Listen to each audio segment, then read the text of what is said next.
અહંકાર હંમેશા હારે છે.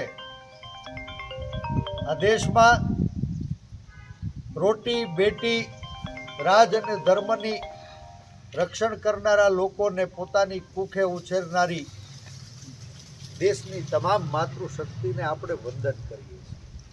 પણ આજ દેશની દીકરીઓના દામન ઉપર દાગ લગાડનારા લોકો સામે દીકરીઓએ જોહર કરવાની પ્રતિજ્ઞા લેવી પડે એ આપણી સૌની કઠણાઈ છે.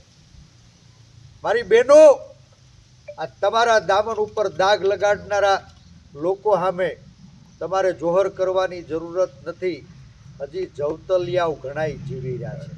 તમે મુંજાવમાં મને સંપૂર્ણ વિશ્વાસ છે કે આ સ્વાભિમાનની લડાઈમાં શક્તિનો વિજય થાય અને આપણે સૌ આ સ્વાભિમાનની લડાઈને આગળ ધપાવવાનો આજ સંકલ્પ કરીએ.